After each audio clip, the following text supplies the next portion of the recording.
নবী জিজ্ঞাসা করেন মরণকে কত কাছে মনে করেন? একজন সাহাবী বলেন, ইয়া রাসূলুল্লাহ, আমি ফজরের নামাজ পড়িয়া ভয় পাই জোহরের নামাজ আদায় করতে পারবো কিনা, এর মাঝে আজরাইল চলেন।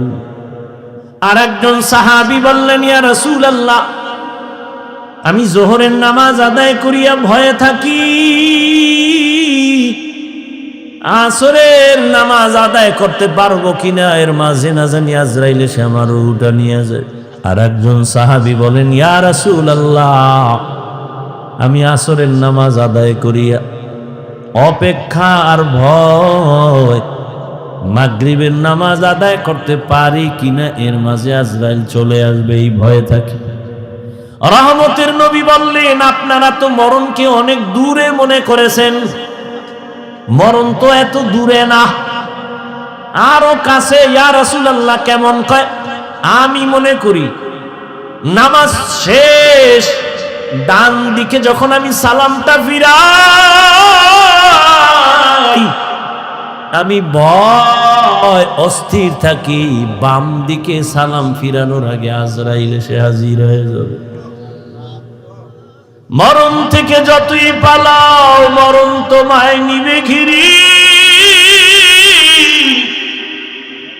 যদিও সুদূর আকাশ পানে লুকাও, সেথায় লাগিয়ে সিঁড়ি।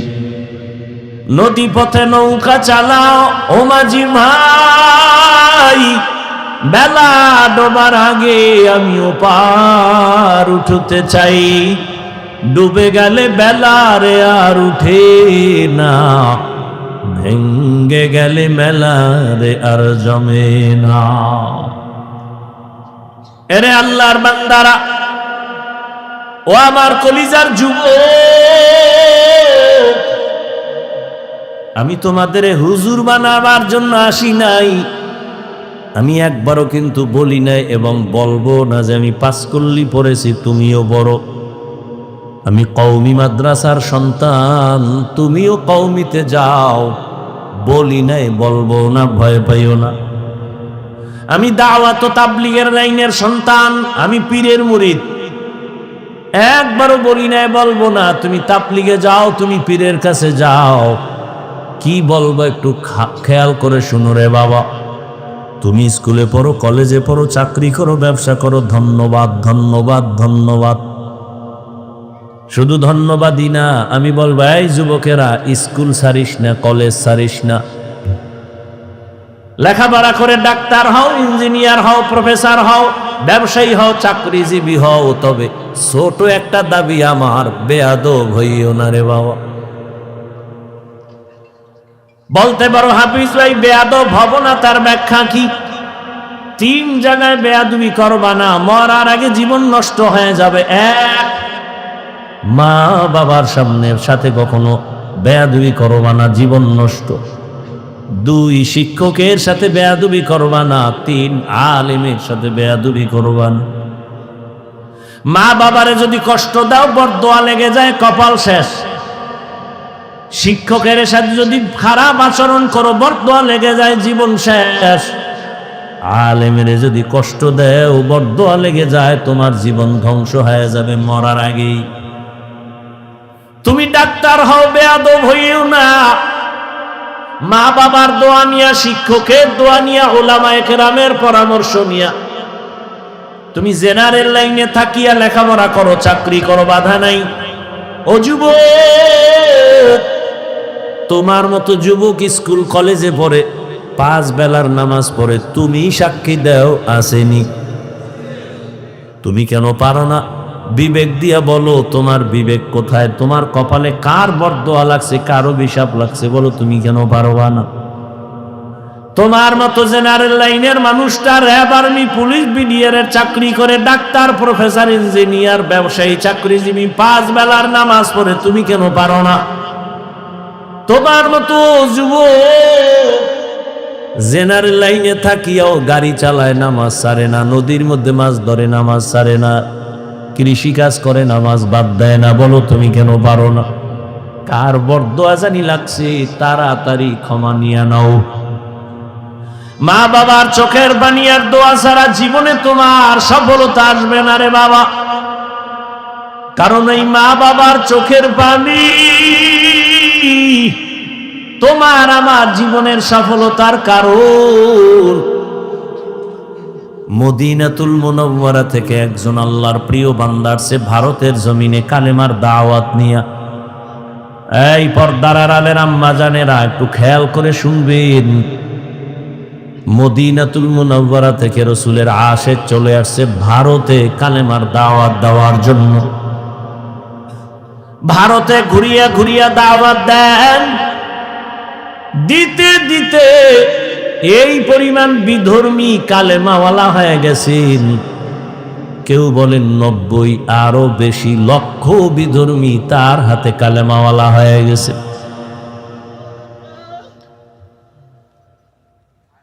আনন্দিত অন্তর ভরা, সবাই তার নাম জানেন। এমন আল্লাহর প্রিয় বান্দা রাসূলের আশিক খাজা মঈনুদ্দিন চিশতি আজমেরি রহমাতুল্লাহ আলাইহি। খাজা মঈনুদ্দিনের মন বড় খুশি। আম্মা জানের সামনে বসলেন।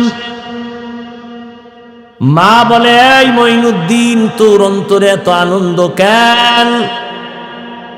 মঈনুদ্দিন চিশতি আজমেরি বলেন, আম্মা জান, আপনার দোয়া, আজ আমি ভারতবর্ষে কালেমার খেদমত করেছি, লক্ষ লক্ষ বিধর্মী মুসলমান হয়েছে। মা ডেকে বলেন, মঈনুদ্দিন, এগুলো তোমার বাহাদুরি না, আমি মায়ের অবদান। কার অবদান? এর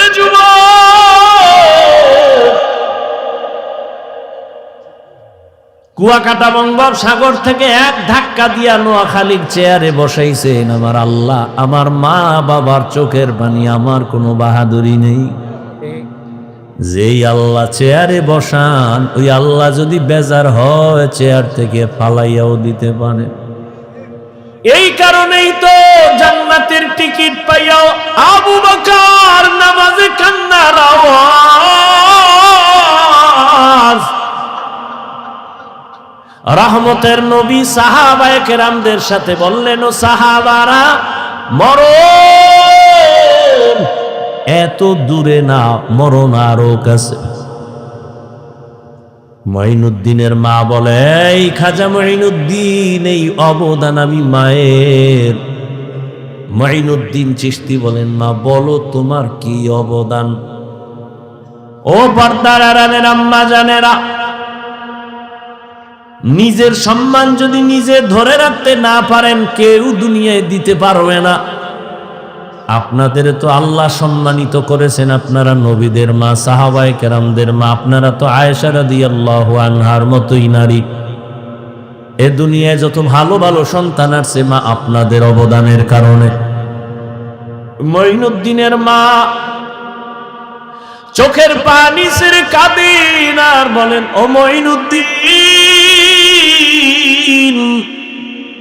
আমার গর্ভে যখন তুই আসছো, আল্লাহর কসম আমি ও দিন থেকে এক রাতও ঘুমাই নাই।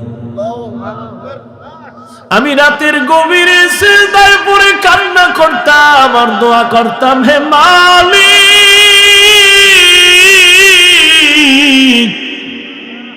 আমার গর্ভের সন্তানটাকে তুমি তোমার খাস ওলি বানাইয়া পাঠাইয়া দাও রে আল্লাহ।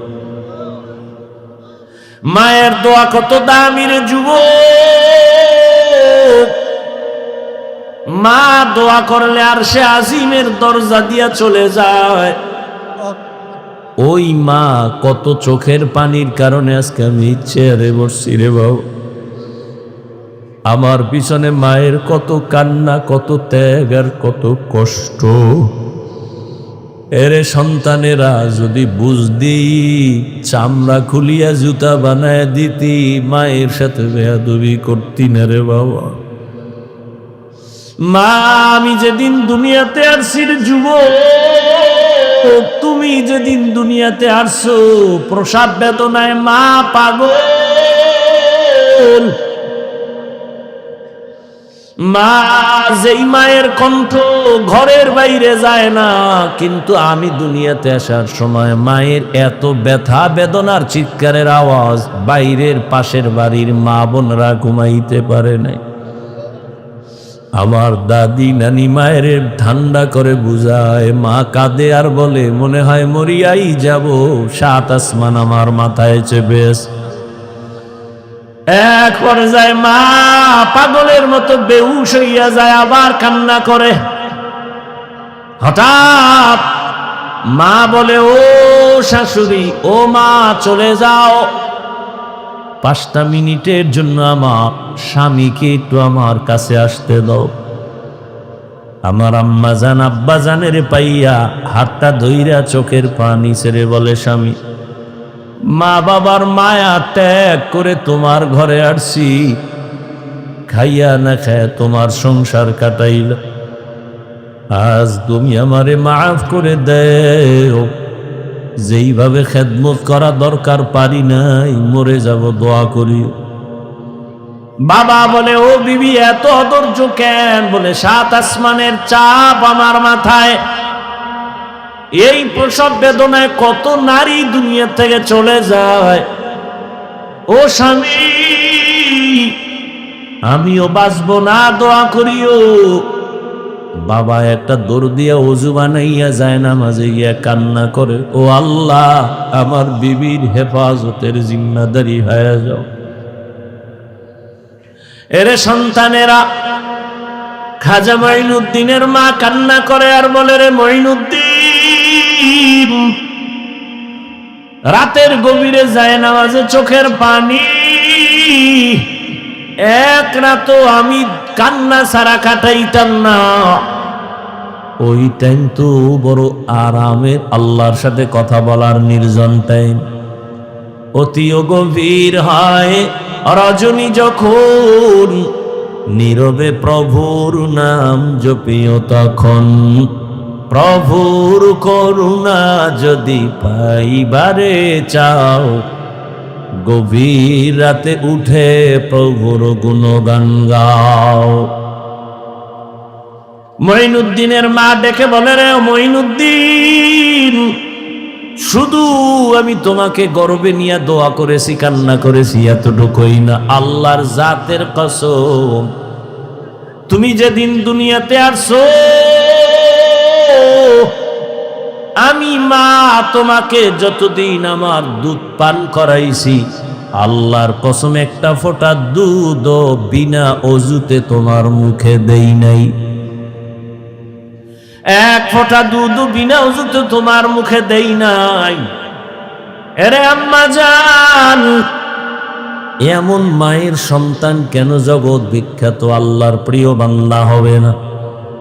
সন্তানকে ডাক্তার ইঞ্জিনিয়ার বানাবেন, বাধা নাই, তবে বেয়াদব যেন না হয়। যারা নবীর অনুসরণ করবে তারা জান্নাতি, এই কথার বিপরীত দাঁড়ায় যারা নবীর অনুসরণ করে না তারা জান্নাতি না। তবে নবীজি এ কথা বলেন নাই যারা আমার অনুসরণ করে না তারা জান্নাতি না, নবী এ কথা বলেন নাই। খুব খেয়াল করেন। কিন্তু সাহাবায়ে কেরামের প্রশ্ন, নবী আপনাকে মানে না তারা কারা? রহমতের নবী জবাব দেওয়ার আগে বললেন, যারা আমার অনুসরণ করবে তারা জান্নাতি।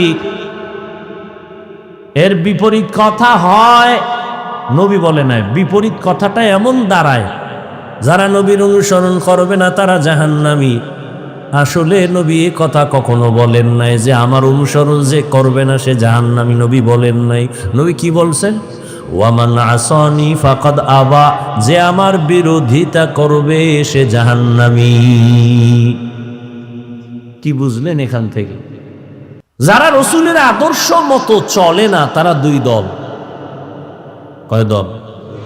খুব খেয়াল করেন, এক দল বিদ্রোহী আর এক দল আগ্রহী। ভিন্ন শব্দে আমি বলি, এক দল দরদি আর এক দল বিরোধী। আরো প্র্যাকটিক্যাল বুঝাই বুঝেন। ডান দিক থেকে একটা যুবকের কথার কথা জিজ্ঞাসা করলাম, এই যুবক, নবীজির আদর্শে কেন টুপি পরো না, দাড়ি রাখো না, নামাজ পড়ো না? যুবক আমারে জবাব দিল, নবীর আদর্শে নামাজ পড়া দরকার, টুপি পরা দরকার, পারি না, দোয়া কইরেন হুজুর, চেষ্টা করব। কি বুঝলেন? বিরোধী না দরদি? খুব খেয়াল করে। বাম দিক থেকে একটা যুবকের জিজ্ঞাসা করলাম, যুবক, নবীজির আদর্শে কেন দাঁড়িয়ে রাখো না, নামাজ আদায় করো না? আমার কথাটা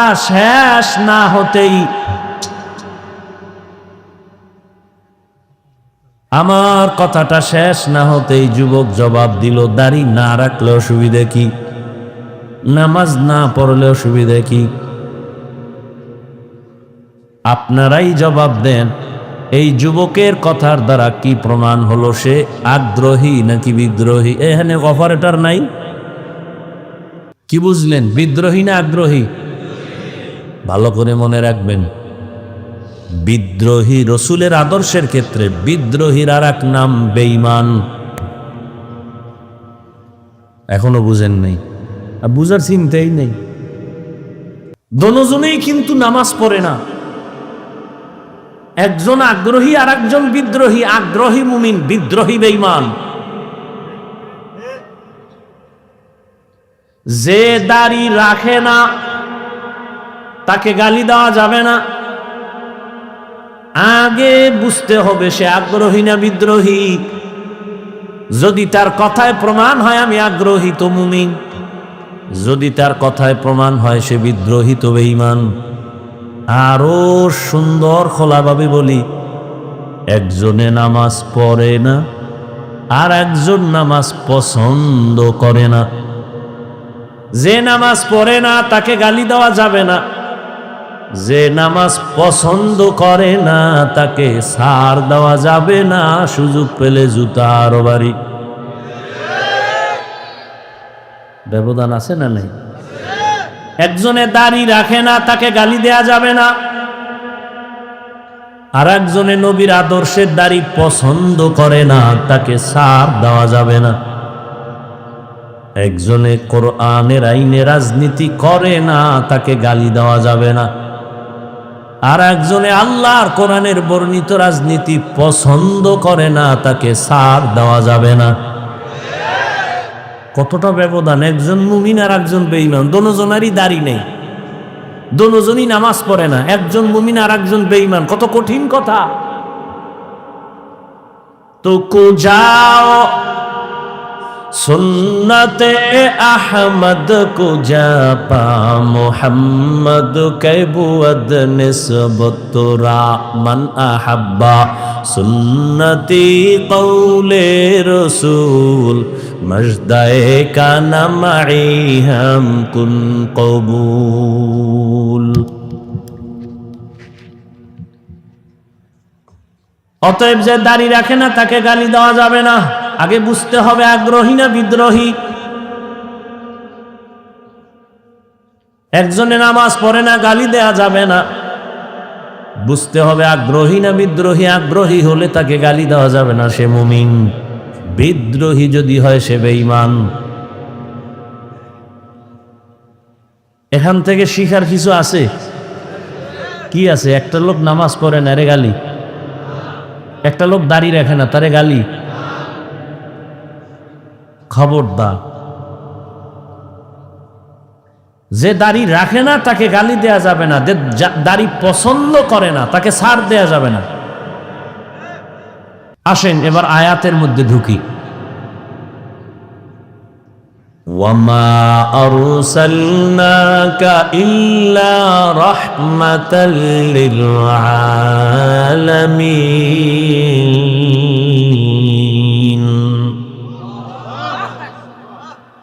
তরজমা করেছি, আল্লাহ তাআলা যদি ডাইরেক্ট বলেন আমি রসুল আপনাকে রহমত করে পাঠাইলাম,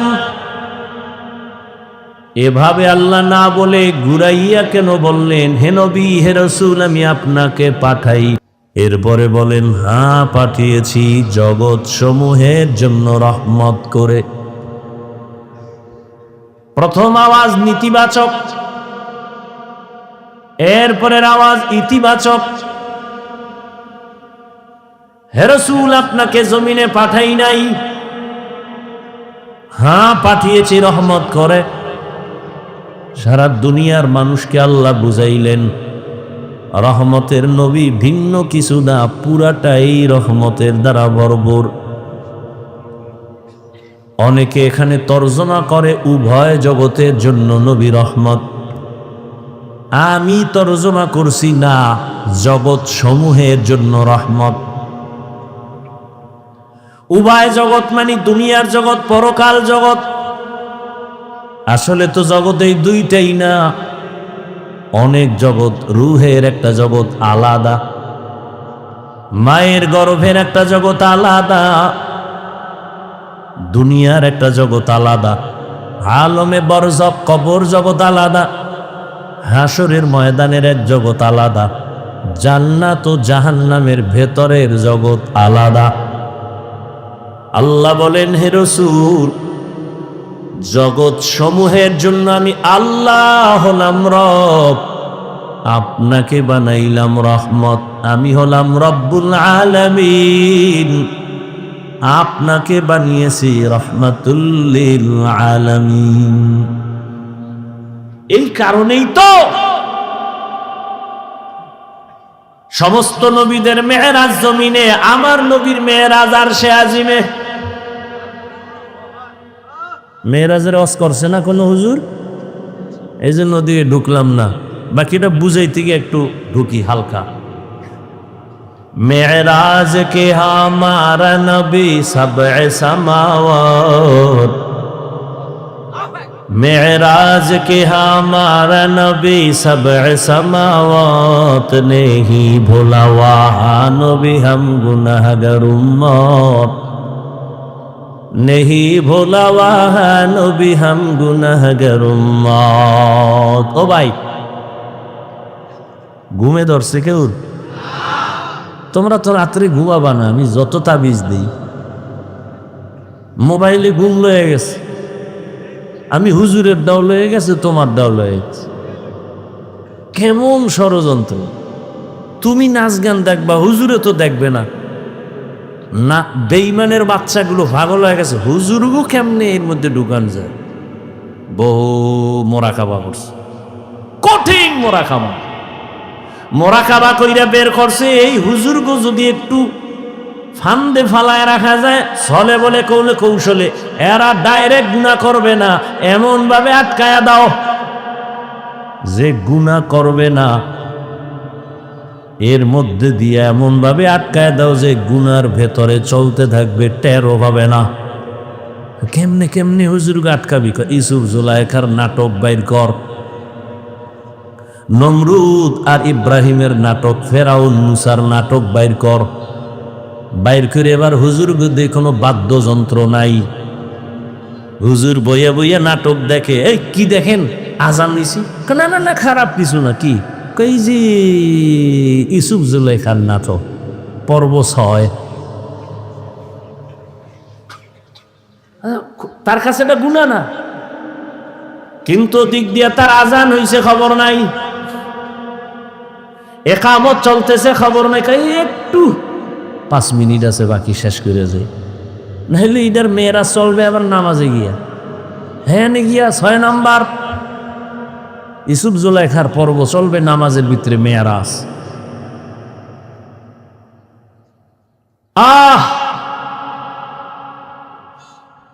সমস্ত নবীদের মেয়েরাজ জমিনে, রহমতের নবীর মেয়েরাজ হলো আরশে আজিমে।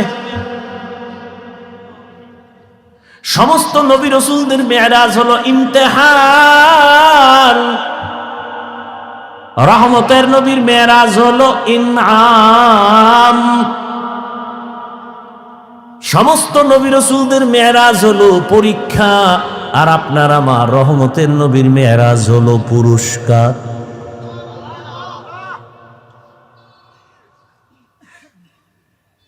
সমস্ত নবীদের মেরাজ পরীক্ষা, আমার নবীর মেরাজ হলো পুরস্কার। সমস্ত নবীদের মেরাজ কেন জমিনে, আমার নবীর মেরাজ কেন আরশে আজিমে? সব নবী রাসূলদের নবুয়তের সীমানা জমিনে, রহমতের নবীর নবুয়তের সীমানা শুধু জমিন না, আরশে আজিম।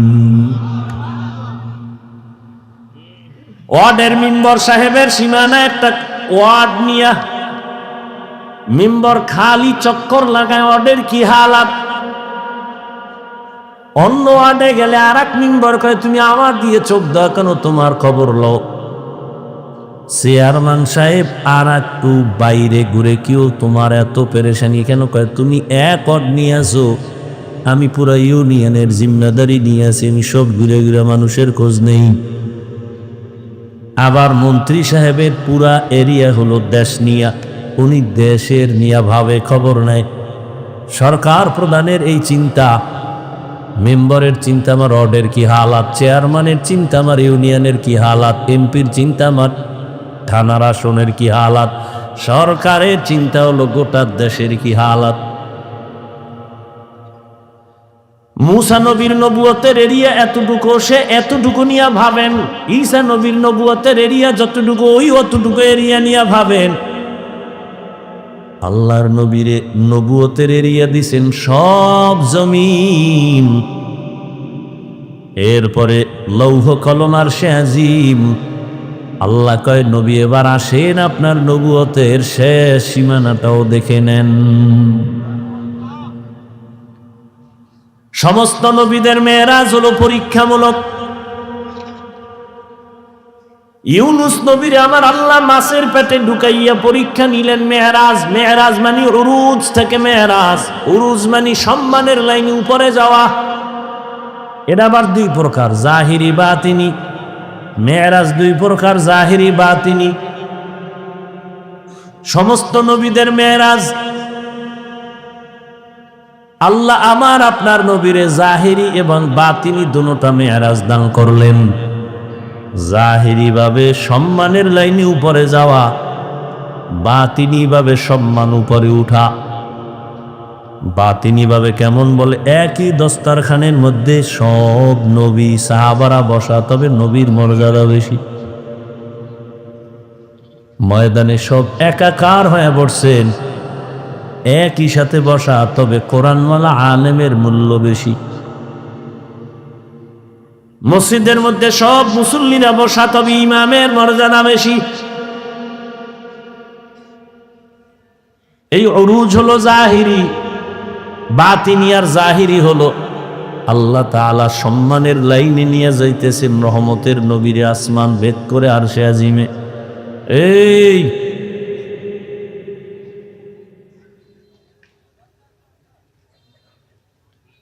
তোমার আল্লাহ কেন যে দুনিয়ায় ভাড়াইল, আর কেন আসছো, কে তোমারে ধাক্কা দিয়ে এনে আনলো? কও আসছো আসছো, আমার কিছু বাইরে বাইরে দাঁড়ায় রয়েছে, ও দরকার দাঁড়ায় শুনতা, ফট করে এক সিভা দিয়ে বাইরে হয়ে যেত, বিড়ি টেনে আবার হইতা। তুমি ভিতরে ঢুকে এইগুলি কেন করো?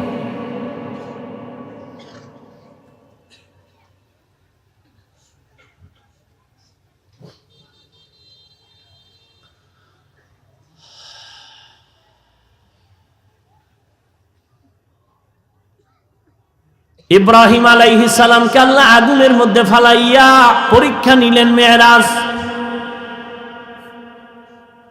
হাদিসে পাকে রহমতের নবী বলেন, আল্লাহ যদি কারো মর্যাদা বাড়াতে চান,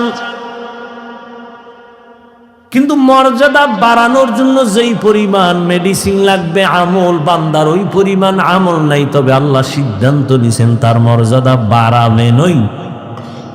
সিদ্ধান্ত হয়ে গেছে, কিন্তু তার বাড়ানোর যে মেডিসিন লাগে আমল, এটা নাই। রহমতের নবী বলেন, তখন আল্লাহ তাকে কঠিন পরীক্ষায় ফালাইয়া ধৈর্য দাঁড়াইয়া এরপরে মর্যাদা বাড়ায় না। ইব্রাহিম নবীকে আগুনের মধ্যে ফালায় কঠিন পরীক্ষা। মালিকের উরুজ হচ্ছে সম্মানের দিকে আগায়, মালিকের সাথে সম্পর্ক কাছাকাছি হইতেছে, মোহাব্বত বাড়তেছে। মালিক তাকে সম্মানের সাথে উপরে নিতেছেন, আল্লাহর কাছে ডাকতেছেন, এরে বান্দা, তুমি যদিও জমিনে সবার সাথে মিলে আছো, তবে তোমার কলবের তাআল্লুক আমার আরশে আজিমের সাথে হয়ে আছে। তুমি খানা খাইতেছো, আমরা সবাই খানা খাই, কিন্তু আল্লাহর প্রিয় বান্দা খানার মধ্যে আমার মালিকের সাথে কথা বলে। খানা খায় খায় খায় খায়, এর মধ্যে আমার আল্লাহ পায়ে ডাক দেয়, দেয় না? খানা খায় বিসমিল্লাহ ছাড়া বলে না।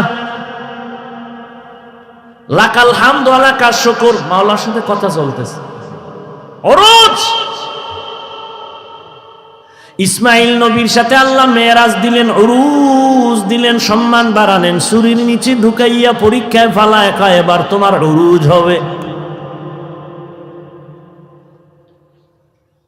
জাকারিয়া আলাইহিস সালামের গলায় ছুরি লাগাইয়া আল্লাহ উরুজ দেখায় দিলেন, মেরাজ।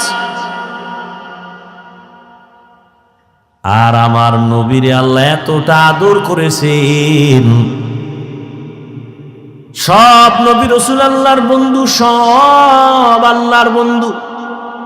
মুসা নবী আল্লাহর বন্ধু, ইব্রাহিম আল্লাহর বন্ধু, ঈসা আল্লাহর বন্ধু, মুসা আল্লাহর বন্ধু, দাউদ আল্লাহর বন্ধু, সুলাইমান আল্লাহর বন্ধু। আমার নবীও আল্লাহর বন্ধু, তবে ব্যবধান, সব নবী রাসূল আমার আল্লাহ তাআলার আশিক, আর আমার আল্লাহ শুধুমাত্র মুহাম্মদের আশিক। ব্যবধান আছে না নাই? এরে নবীর উম্মত, আমার আল্লাহর নবীকে আমার আল্লাহ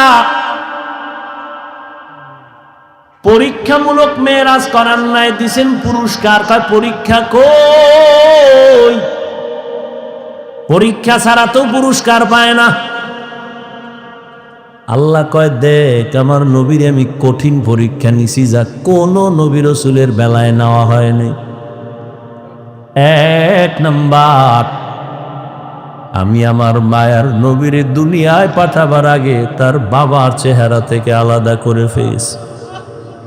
কেমন মায়ার নবী আমার, দুনিয়া এসে জীবনে একবার আব্বা বলে ডাক দিতে পারলেন না, বাবার চেহারাটাও দেখতে পারলেন না। 6 বছরে মা হারায় গেল। রহমতের নবী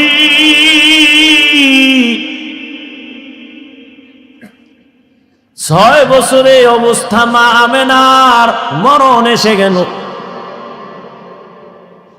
বিদায় বেলা মা কান্না করে, আর দাদা আব্দুল মুত্তালিবের কয়, নাতি তোমার হাতে দিয়ে গেলাম, খেয়াল রেখো তোমার নাতির দিক। কেমন মায়ার নবীর পরীক্ষা! নবীজি কাঁদেন, আমি কাকে মা বলে ডাকবো? সন্তান বিপদে পড়লে দ্রুত টেলিফোন করে, বাবা আমি বিপদে পড়ছি, তাড়াতাড়ি আসো, উদ্ধার করো। মাকে বলে, মা একটু কলিজা দিয়া দোয়া করবা যেন আমার মুসিবত দূর হয়ে যায়। নবীর বাবাও নাই, নবীর মাও নেই। 8 বছর যখন নবীর বয়স, তখন দাদা আব্দুল মুত্তালিব বিদায় নিয়ে চলে গেলেন। দুনিয়া দারুল আসবাব। রহমতের নবীর উপরে 2টা ছায়া ছিল দুনিয়ার লাইনে। এক ছায়া চাচা আবু তালেব, আর এক ছায়া হলো তার সহধর্মিনী আম্মা জান খাদিজাতুল কুবরা রাদিয়াল্লাহু আনহা। কেমন কঠিন! একই বছরের অল্প টাইমের ব্যবধানে চাচাও চলে গেলেন, নবীর কলিজার স্ত্রী আম্মা জান খাদিজা রাদিয়াল্লাহু আনহাও চলে গেলেন। ওদিকে এমন একটা জায়গায় নবীরে পাঠাইলেন, এমন একটা সমাজে, যেই সমাজের মানুষগুলো পৃথিবীর নিকৃষ্ট লম্পট চরিত্রহীন। আরে মসজিদের পাশের মানুষগুলো অন্য মানুষের তুলনাতে একটু লাইনে থাকে, মসজিদ তো খবরদার জোরে সাউন্ড দিয়ে গান বাজাইস না, এটা নিয়ম আছে না। মসজিদের দূরের মানুষের তুলনায় পার্শ্বের মানুষ একটু ভালো থাকে। জমিনের মধ্যে আল্লাহ শ্রেষ্ঠ মসজিদ বানাইলেন বাইতুল্লাহ। ইন্না আউওয়ালা বাইতিন মুজিআ লিন-নাসি লাল্লাযী বিবাক্কাতা মুবারাকাও ওয়া হুদা মুবারাকাও ওয়া হুদাল লিল আলামিন।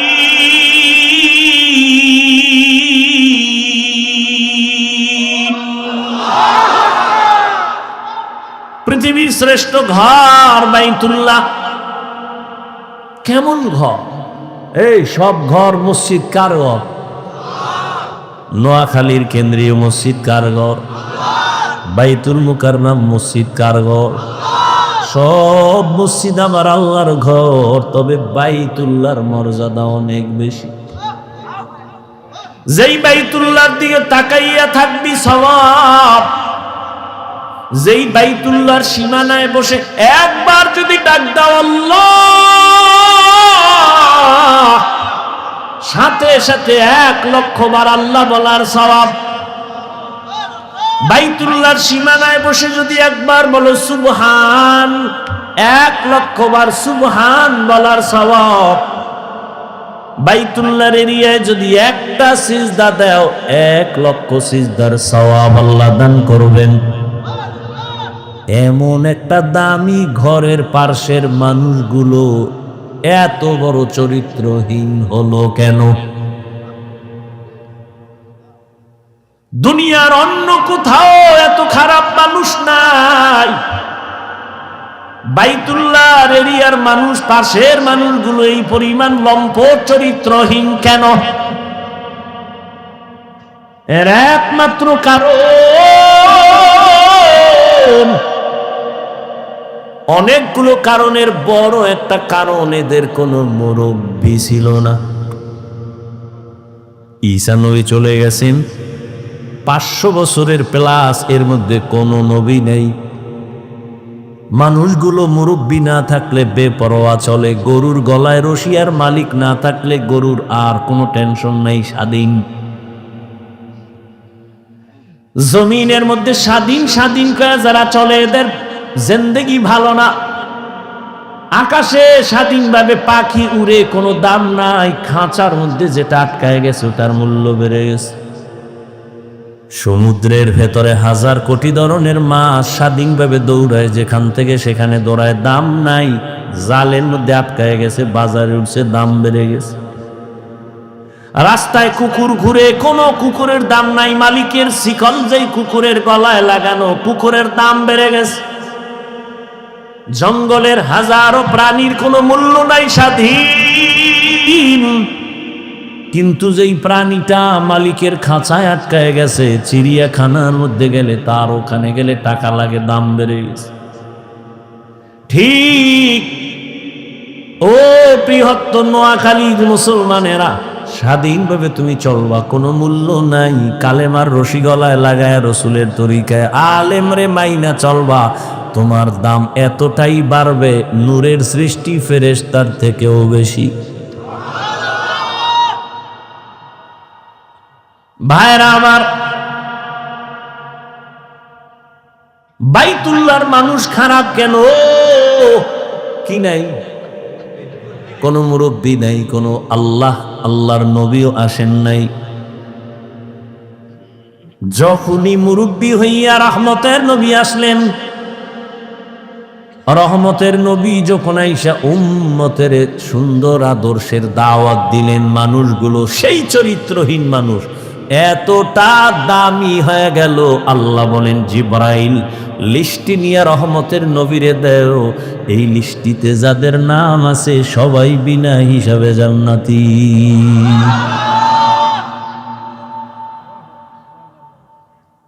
বিদায় বেলা রহমতের নবী চ্যালেঞ্জ দিয়ে গেছেন, ও উম্মতেরা,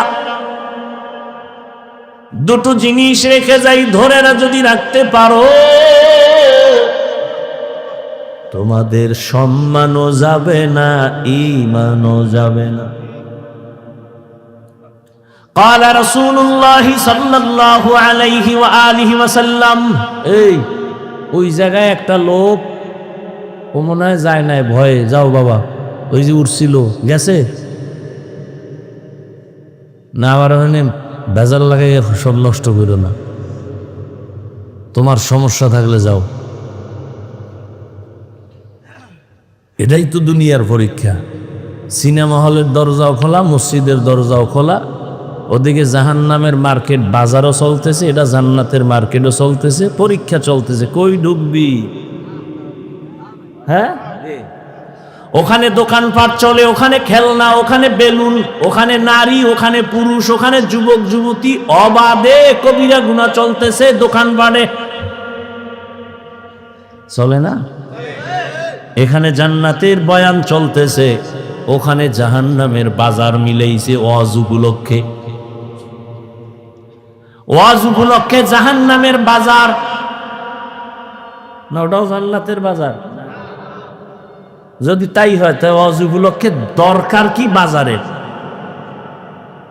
দুই একটা খানা দানার দোকান থাকতে পারে, দূরের মানুষ আসবে, ক্ষুধা লাগবে, খাবে। খেলনার দোকান কেন?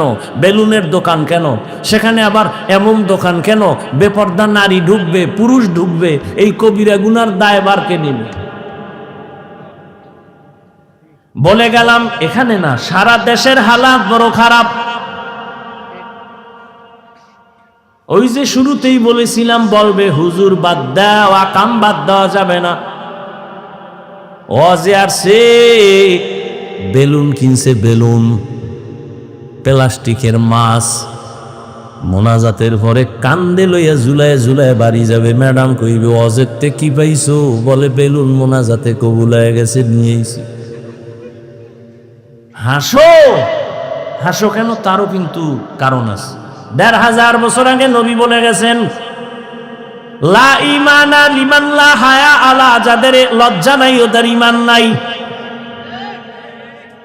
পাগলের কোনো লজ্জা আসেনি, এজন্য হাসে, আবার কান্দে, আবার দৌড় দেয়। অথচ আমি এখানে এতক্ষণ পর্যন্ত যতটা কথা বলছি, একটাও হাসির কথা বলি নাই। আল্লাহ হেদায়াত দান করুন, আল্লাহ আমারে করুন। আপনাকে হেদায়াত লাগলে আপনারা চাইয়া লই, নিজের জন্যই বেতাল অবস্থায় আছে। ভাইরা আমার,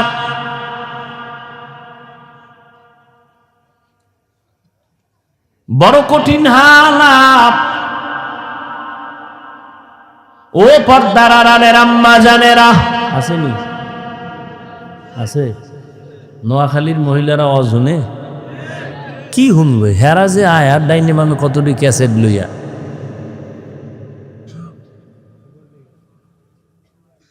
প্যান্ডেলে বয়ে শুধু গল্প। বছরের একদিন পাইছি, সমাবেশ আর কবে হবে? বুঝান, একটু কাছে আইও, খবর নেই। ভালো কথা কইব না কইব তোর স্বামী বিদেশ নি, কয় কি হালাত? না ভালোই, এরকম আজীবন থাকলি বালা। গল্প করতে করতে বয়ান কি হলো খবর নাই।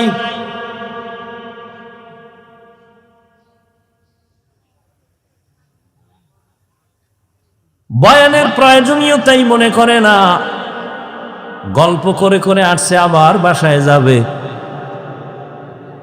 অথচ আম্মাজানদের বয়ান বেশি শোনা দরকার। বাবার তুলনায় মায়ের অবদান সন্তানের উপরে অনেক বেশি।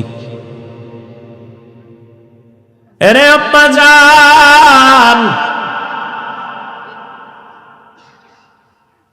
এ জমিনের মধ্যে আপনারাই হলেন বড় দামি। জমিনে যত নবী আল্লাহ পাঠাইছেন সব মায়ের সন্তান। আরে আম্মা জান, আপনারা সাহাবায়ে কেরামদের মায়ের মতোই দামি মা। আলেম হাফেজে কোরআনদের মায়ের মতো দামি। আরে আম্মা জানেরা, এ দুনিয়ায় যত ভালো সন্তান আছে সব আপনাদের কারণে। সময় যদি থাকে আমি শেষের দিকে দুই একটা ঘটনা শোনায় যাব। দুই একটা কেচ্ছা কাহিনী না বললে আমার নাম থাকে। এই নোয়াখালীরা হাফিজুর রহমান কেচ্ছা কাহিনীর ওয়াজ করে, তো দুই একটা শুনেই তুইব না? বহ, সময় পাইলে শুনাও।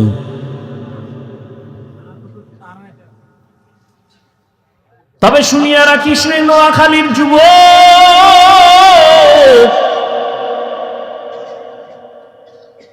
ওই কেচ্ছা কাহিনী বলিয়া যদি দুইটা মানুষ চোখের পানি চাইরা নামাজি হয়ে যায়, এর থেকে সফলতার কিছুই নাই। তুই বিরোধিতা করো না যেন জাহান্নাম খরিদ করো।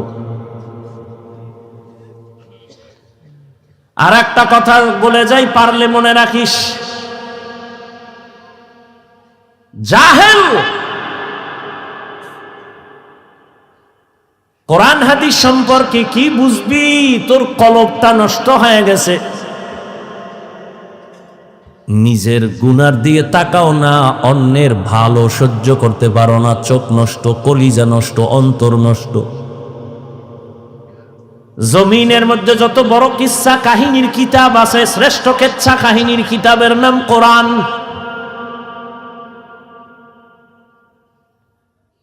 জমিনে সর্বশ্রেষ্ঠ কিচ্ছা কাহিনীর দ্বিতীয় কিতাব হাদিস। এবার ওই জাহেলদেরকে বুঝাবার জন্য একটু আমাকে ওলামায়ে কেরাম একটু আমাকে সায় দেন, একটু সাহস দেন। ওই জাহেলরা দেখো কোরআন হাদিসের মধ্যে কিচ্ছা আছে না নাই? আছে। ওলামায়ে কেরাম বলবেন, এই তোরা কোরআন বুঝো না, তোরা বকবক করো। আলেমরা বলবে আসেনি। বলেন, কোরআন শরীফের মধ্যে হাতির কেচ্ছা আসেনি, সাপের কেচ্ছা আসেনি, ব্যাঙের কেচ্ছা আসেনি, বাঘের কেচ্ছা আসেনি, পিঁপড়ার কেচ্ছা আসেনি, মশা মাছির কেচ্ছা আসেনি? তো এই জাহেলগুলো কি বলে কেচ্ছা কাহিনী নেই? বরং আমি যদি বলি সময় নাই, 2000 আয়াত আছে শুধু কেচ্ছা কাহিনী, কেচ্ছা কাহিনী, কেচ্ছা কাহিনী। কয় হাজার আয়াত? 2000। সময় নেই, দিছে তাফসিরুল কোরআন মাহফিল। 1-1.5 ঘন্টা কি হবে? টানা এক বক্তাকে 2-3 দিন দিলে তো এবার একটা বিষয়ের উপরে আলোচনা করলে এবার কিছু বোঝা যায়। 13টা আয়াত পড়ে তর্জমা বলা, এর নাম তাফসির না। এটা তাফসির নামের ভণ্ডামি। আমি না নোয়াখালী আইলে বলি, সাইজ করি নোয়াখালী লাগে এই কথা কইয়া যে বাংলাদেশের আলেমগো তাফসির শিখাইয়া গেছে। তাফসির কি, কেন, কিভাবে শিখায় গেছে এ নোয়াখালীর রত্ন হাবিবুল্লাহ মিসবাহ রহমাতুল্লাহ। কি বুঝো তাফসিরে? কি বুঝো? বিসমিল্লাহর বা নিয়ে আলোচনা করলে 3 দিন চলে যাবে।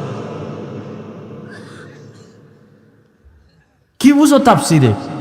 বয়ে বয়ে গুনো কলম দিয়ে কয়টা আয়াত কইছে না? কে শিখাইছে তাফসির? ইউটিউবে থাকতে পারে মিসবাহ রহমতুল্লাহ আলাইহ, এর বয়ান বুঝতে হলেও কিছু জ্ঞান নিয়ে বসা লাগে, নাহলে বুঝবেও না। ভিজিটিং কার্ডে মুফাসসির লিখতে লজ্জা লাগে না তো? আর 1000 কাট করতে 300-400 টাকা লাগে, তো মুফাসসির লেখলে আর সমস্যা? মুফাসসিরে কোরআন সময়ের আলোড়ন সৃষ্টিকারী বক্তা, যে বক্তা হের কার্ডে লেখে কেসা বেহায়া, কপাল কেমন পড়া পড়ছে। নিজের প্রশংসা নিজে করে, মুফাসসিরে কোরআন।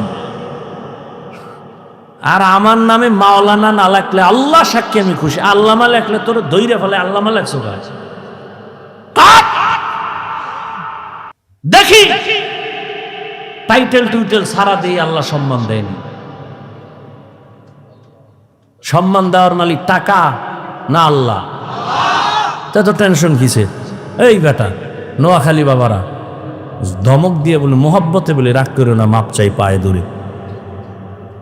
তোমরাই তো বলো হাফিজুর রহমানের এলেম নাই, কিছু নাই, আইসো কেন? তো প্রশ্ন তোমাকে করবো, আসছো কেন? তুমি না এই সিফাসা ভাই আওয়াজ দিছো যে অজেদে লাভ নাই, কিচ্ছা কাহিনী কয়, এলেম নাই, কিছু নাই, এই নেই সেই, তো তুমি আসছো কেন? আল্লাহুম্মা মারহামনি বিতারকিল মাআসি, আল্লাহুম্মা মারহামনি বিতারকিল মাআসি। আল্লাহুম্মা আরহামনি বিতরকিল মাআসি। কি যুবকরা কিসসা শুনবি? সোনাবন্ধের গান গাই না আমরা, ওই কিসসা বলি যা শুনলে মানুষের দিল নরম হয়, চোখে বানিয়ে আসে। আমরা সোনাবন্ধের গান গাই না। জিন্দগি মে বন্দগি তু করনা হে,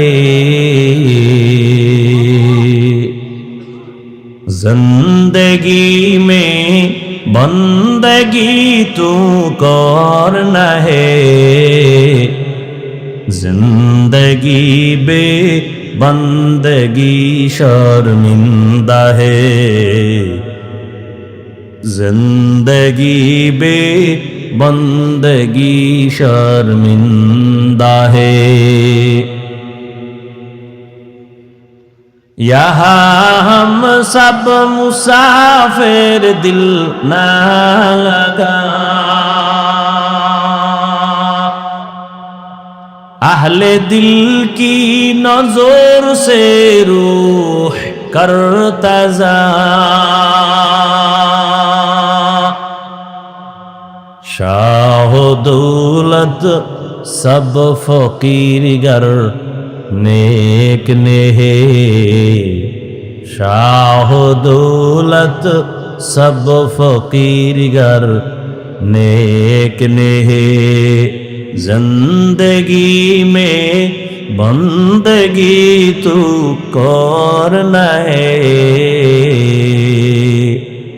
जिंदगी में बंदगी तू करना है, जिंदगी बे बंदगी शर्मिंदा है, जिंदगी बे बंदगी शर्मिंदा है।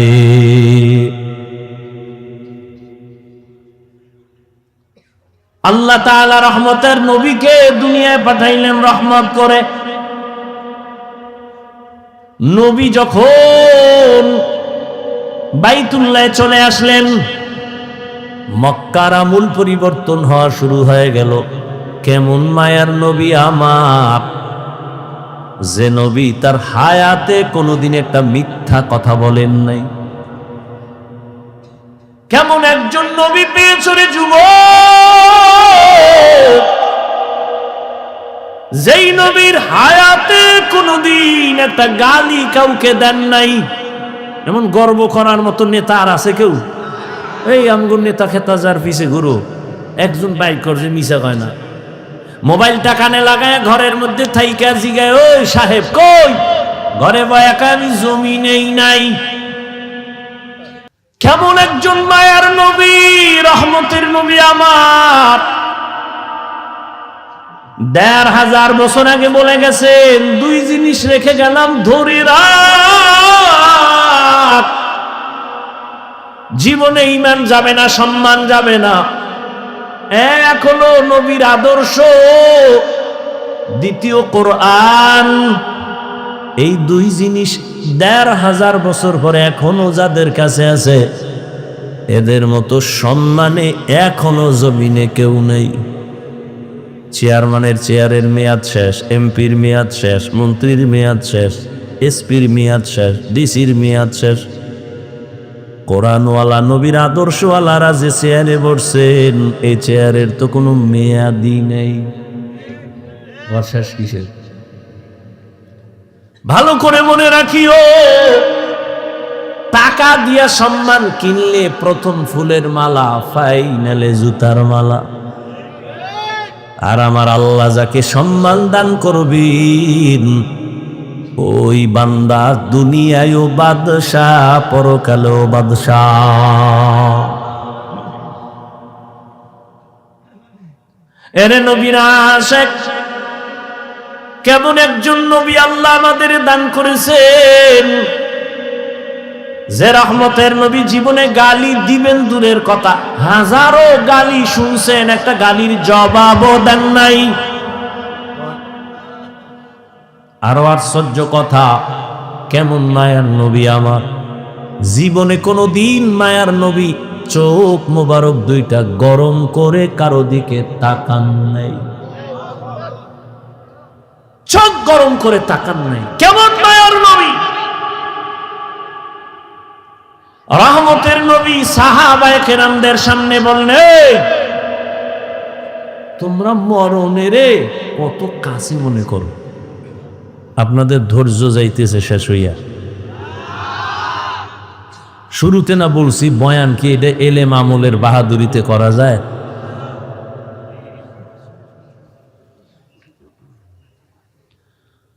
হায় হায়। নবী জিজ্ঞাসা করেন মরণকে কত কাছে মনে করেন? একজন সাহাবী বলেন, ইয়া রাসূলুল্লাহ, আমি ফজরের নামাজ পড়িয়া ভয় পাই জোহরের নামাজ আদায় করতে পারবো কিনা, এর মাঝে আজরাইল চলেন। আর একজন সাহাবী বললেন, ইয়া রাসূলুল্লাহ, আমি জোহরের নামাজ আদায় করিয়া ভয়ে থাকি, আসরের নামাজ আদায় করতে পারবো কিনা, এর মাঝে না জানি আজরাইল এসে আমার রূহটা নিয়ে যায়। আর একজন সাহাবী বলেন, ইয়া রাসূলুল্লাহ, আমি আসরের নামাজ আদায় করিয়া অপেক্ষা আর ভয় মাগরিবের নামাজ আদায় করতে পারি কিনা, এর মাঝে আজরাইল চলে আসবে, এই ভয়ে থাকি। রহমতের নবী বললেন, আপনারা তো মরণকে অনেক দূরে মনে করেছেন, মরণ তো এত দূরে না, আরো কাছে। ইয়া রাসূলুল্লাহ, কেমন? কয়, আমি মনে করি নামাজ শেষ ডান দিকে যখন আমি সালামটা ফিরাই, আমি ভয় অস্থির থাকি, বাম দিকে সালাম ফিরানোর আগে আজরাইল এসে হাজির হয়ে যাবে। মরণ থেকে যতই পালাও, মরণ তোমায় নিবে ঘিরি, যদিও সুদূর আকাশ পানে লুকাও, সেথায় লাগিয়ে সিঁড়ি। নদী পথে নৌকা চালাও ও মাঝি ভাই, বেলা ডোবার আগে আমিও পার উঠতে চাই, ডুবে গেলে বেলা রে আর উঠে না, ভেঙ্গে গেলে মেলা রে আর জমে না। এরে আল্লাহর বান্দারা, ও আমার কলিজার যুবক, আমি তোমাদের হুজুর বানাবার জন্য আসি নাই, আমি একবারও কিন্তু বলি নাই এবং বলবো না যে আমি পাঁচকল্লি পড়েছি তুমিও বড়, আমি কওমি মাদ্রাসার সন্তান তুমিও কওমিতে যাও, বলি নাই, বলবো না, ভয় পাইও না। আমি দাওয়াত ও তাবলীগের লাইনের সন্তান, আমি পীরের মুরিদ, একবারও বলি নাই, বলবো না তুমি তাবলীগে যাও, তুমি পীরের কাছে যাও। কি বলবো একটু খেয়াল করে শুনো রে বাবা, তুমি স্কুলে পড়ো, কলেজে পড়ো, চাকরি করো, ব্যবসা করো, ধন্যবাদ ধন্যবাদ ধন্যবাদ, শুধু ধন্যবাদই না, আমি বলবো এই যুবকেরা, স্কুল ছাড়িস না, কলেজ ছাড়িস না, লেখাপড়া করে ডাক্তার হও, ইঞ্জিনিয়ার হও, প্রফেসর হও, ব্যবসায়ী হও, চাকরিজীবী হও, তবে ছোট একটা দাবি আমার, বেয়াদব হইও না রে বাবা। বলতে পারো হাফিজ ভাই বেয়াদব হব না, তার ব্যাখ্যা কি? 3 জায়গায় বেয়াদবি করবা না, মরার আগে জীবন নষ্ট হয়ে যাবে। 1, মা বাবার সাথে কখনো বেয়াদবি করবা না, জীবন নষ্ট। 2, শিক্ষকের সাথে বেয়াদবি করবা না। 3, আলেমের সাথে বেয়াদবি করবা না। মা বাবারে যদি কষ্ট দাও, বরদোয়া লেগে যায়, কপাল শেষ। শিক্ষকের সাথে যদি খারাপ আচরণ করো, বরদোয়া লেগে যায়, জীবন শেষ। আলেমের যদি কষ্ট দেও, বরদোয়া লেগে যায়, তোমার জীবন ধ্বংস হয়ে যাবে মরার আগেই। তুমি ডাক্তার হও, বেয়াদব হইও না। মা বাবার দোয়া নিয়া, শিক্ষকের দোয়া নিয়া, উলামায়ে কেরামের পরামর্শ নিয়া তুমি জেনারেল লাইনে থাকিয়া লেখাপড়া করো, চাকরি করো, বাধা নাই। ও যুবক, তোমার মতো যুবক স্কুল কলেজে পড়ে, 5 বেলার নামাজ পড়ে, তুমি সাক্ষী দাও আসেনি? তুমি কেন পারো না? বিবেক দিয়া বলো, তোমার বিবেক কোথায়? তোমার কপালে কার বরদোয়া লাগছে, কার অভিশাপ লাগছে, বলো, তুমি কেন পারবা না? তোমার মতো জেনারেল লাইনের মানুষটা র্যাব, আর্মি, পুলিশ, বিডিআরের চাকরি করে, ডাক্তার, প্রফেসর, ইঞ্জিনিয়ার, ব্যবসায়ী, চাকরিজীবী, 5 বেলার নামাজ পড়ে, তুমি কেন পারো না? তোমার মতো যুবক জেনারেল লাইনে থাকিয়াও গাড়ি চালায়, নামাজ ছাড়ে না, নদীর মধ্যে মাছ ধরে, নামাজ ছাড়ে না, কৃষি কাজ করে, নামাজ বাদ দেয় না, বলো তুমি কেন পারো না? কার বরদোয়া জানি লাগছে, তাড়াতাড়ি ক্ষমা নিয়ে নাও। মা বাবার চোখের পানি আর দোয়া ছাড়া জীবনে তোমার সফলতা আসবে না রে বাবা। কারণ এই মা বাবার চোখের পানি তোমার আমার জীবনের সফলতার কারণ। মদিনাতুল মুনাওয়ারা থেকে একজন আল্লাহর প্রিয় বান্দা আসছে ভারতের জমিনে কালেমার দাওয়াত নিয়া। এই পর্দার আড়ালের আম্মা জানেরা একটু খেয়াল করে শুনবেন, মদিনাতুল মুনাওয়ারা থেকে রাসূলের আশিক চলে আসছে ভারতে কালেমার দাওয়াত দেওয়ার জন্য। ভারতে ঘুরিয়া ঘুরিয়া দাওয়াত দেন, দিতে দিতে এই পরিমাণ বিধর্মী কালেমাওয়ালা হয়ে গেছেন। কেউ বলেন 90, আরো বেশি লক্ষ বিধর্মী তার হাতে কালেমাওয়ালা হয়ে গেছে।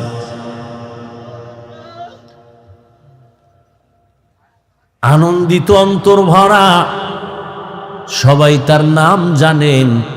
এমন আল্লাহর প্রিয় বান্দা রাসূলের আশিক খাজা মঈনুদ্দিন চিশতি আজমেরি রহমাতুল্লাহ আলাইহি। খাজা মঈনুদ্দিনের মন বড় খুশি। আম্মা জানের সামনে বসলেন। মা বলে, এই মঈনুদ্দিন, তোর অন্তরে এত আনন্দ কেন? মঈনুদ্দিন চিশতি আজমেরি বলেন, আম্মা জান, আপনার দোয়া আজ আমি ভারতবর্ষে কালেমার খেদমত করেছি, লক্ষ লক্ষ বিধর্মী মুসলমান হয়েছে। মা ডেকে বলেন, মঈনুদ্দিন, এগুলো তোমার বাহাদুরি না, আমি মায়ের অবদান। কার অবদান? এর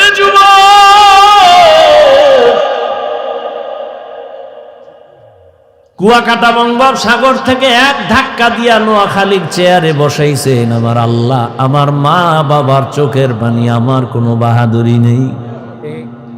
যেই আল্লাহ চেয়ারে বসান, ওই আল্লাহ যদি বেজার হয় চেয়ার থেকে ফালাইয়াও দিতে পারে। এই কারণেই তো জান্নাতের টিকিট পাইয়াও আবু বকর নামাজে কান্নার আওয়াজ। রহমতের নবী সাহাবায়ে কেরামদের সাথে বললেন, ও সাহাবারা, মরণ এত দূরে না, মরণ আরো কাছে।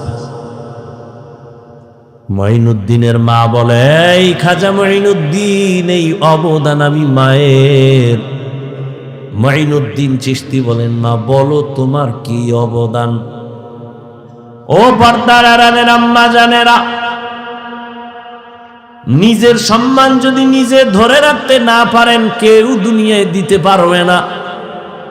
আপনাদের তো আল্লাহ সম্মানিত করেছেন, আপনারা নবীদের মা, সাহাবায়ে কেরামদের মা, আপনারা তো আয়েশা রাদিয়াল্লাহু আনহার মতোই নারী। এ দুনিয়ায় যত ভালো ভালো সন্তান আসছে, মা আপনাদের অবদানের কারণে। মঈনুদ্দিনের মা চোখের পানি ছেড়ে কাঁদেন আর বলেন, ও মঈনুদ্দিন, আমার গর্ভে যখন তুই আসছো, আল্লাহর কসম আমি ও দিন থেকে এক রাতও ঘুমাই নাই। আমি রাতের গভীরে সিজদায় পড়ে কান্না করতাম আর দোয়া করতাম, হে মালিক,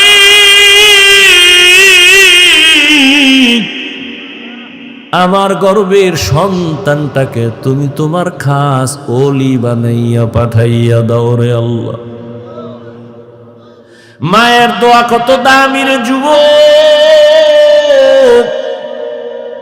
মা দোয়া করলে আর সে আজিমের দরজা দিয়া চলে যায়। ওই মা কত চোখের পানির কারণে আজকে আমি চেয়ারে বসছি রে বাবু। আমার পিছনে মায়ের কত কান্না, কত ত্যাগ আর কত কষ্ট। এরে সন্তানেরা যদি বুঝদি, চামড়া খুলিয়া জুতা বানায় দিতি, মায়ের সাথে বেয়াদবি করতি না রে বাবা। মা আমি যেদিন দুনিয়াতে আসছি যুবক, তুমি যেদিন দুনিয়াতে আসছো প্রসাব বেদনায় মা পাগল। মা যেই মায়ের কণ্ঠ ঘরের বাইরে যায় না, কিন্তু আমি দুনিয়াতে আসার সময় মায়ের এত ব্যথা বেদনার চিৎকারের আওয়াজ বাইরের পাশের বাড়ির মা বোনরা ঘুমাইতে পারে নাই। আমার দাদি নানি মায়ের ঠান্ডা করে বুঝায়, মা কাঁদে আর বলে মনে হয় মরিয়াই যাব, সাত আসমান আমার মাথায় চেপে। এক পর্যায়ে মা পাগলের মতো বেহুশ হইয়া যায়, আবার কান্না করে। হঠাৎ মা বলে, ও শাশুড়ি, ও মা চলে যাও, 5টা মিনিটের জন্য আমার স্বামীকে একটু আমার কাছে আসতে দাও। আমার আম্মা জান আব্বা জানের পাইয়া হাতটা ধইরা চোখের পানি ছেড়ে বলে, স্বামী, মা বাবার মায়া ত্যাগ করে তোমার ঘরে আসছি, খাইয়া না খায় তোমার সংসার কাটাইল, আজ তুমি আমারে মাফ করে দেও। যেইভাবে খেদমত করা দরকার পারি নাই, মরে যাব, দোয়া করি। বাবা বলে, ও বিবি এত অধৈর্য কেন? বলে, 7 আসমানের চাপ আমার মাথায়। এই প্রসব বেদনায় কত নারী দুনিয়া থেকে চলে যায়। ও স্বামী, আমিও বাঁচবো না, দোয়া করিও।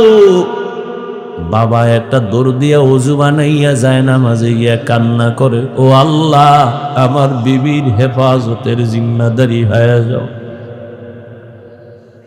এরে সন্তানেরা, খাজা মঈনুদ্দিনের মা কান্না করে আর বলে, রে মঈনুদ্দিন, রাতের গভীরে যায় নামাজে চোখের পানি, এক রাতও আমি কান্না ছাড়া কাটাইতাম না। ওই টাইম তো বড় আরামের আল্লাহর সাথে কথা বলার নির্জন টাইম। অতিও গভীর হয় রজনী যখন, নীরবে প্রভুর নাম জপিও তখন। প্রভুর করুণা যদি পাইবারে চাও, গভীর রাতে উঠে প্রভুর গুণগান গাও। মঈনুদ্দিনের মা ডেকে বলে, রে মঈনুদ্দিন, শুধু আমি তোমাকে গর্বে নিয়ে দোয়া করেছি, কান্না করেছি, এতটুকুই না, আল্লাহর জাতের কসম, তুমি যেদিন দুনিয়াতে আসছো আমি মা তোমাকে যতদিন আমার দুধ পান করাইছি, আল্লাহর কসম একটা ফোঁটা দুধ বিনা অজুতে তোমার মুখে দেই নাই। এক ফোঁটা দুধ বিনা অজুতে তোমার মুখে দেই নাই। এরে আম্মা জান, এমন মায়ের সন্তান কেন জগৎ বিখ্যাত আল্লাহর প্রিয় বান্দা হবে না? সন্তানকে ডাক্তার ইঞ্জিনিয়ার বানাবেন, বাধা নাই, তবে বেয়াদব যেন না হয়। 5 ওয়াক্ত নামাজি ব্যবহার দিয়া যেন মানুষের দোয়া নিতে পারে, আলেমদের নেক দোয়া নিতে পারে, এমন একটা সন্তান রেখে যাবেন। ও আমার কলিজার যুবক বাবারা, কয়দিন দুনিয়ায় বাহাদুরি করবা? তোমার আমার চোখের সামনে কত যুবক চলে গেল। করোনার ভেতরে যুবকের লাশ, গাড়ির নিচে, পানির নিচে, ঘুমের বিছানায় যুবকের লাশ। আল্লাহর কাছে তওবা করো, জীবনে তো কম নামাজ ছাড়লা না, দাড়ি কাটলা না, বেপরদায় কম চললা না, আর কত হায়াত আর বাকি কত। এখনো তওবা করে নাও, জীবনে আর নামাজ ছাড়বা না, দাড়ি কাটবা না, বেপরদায় চলবা না।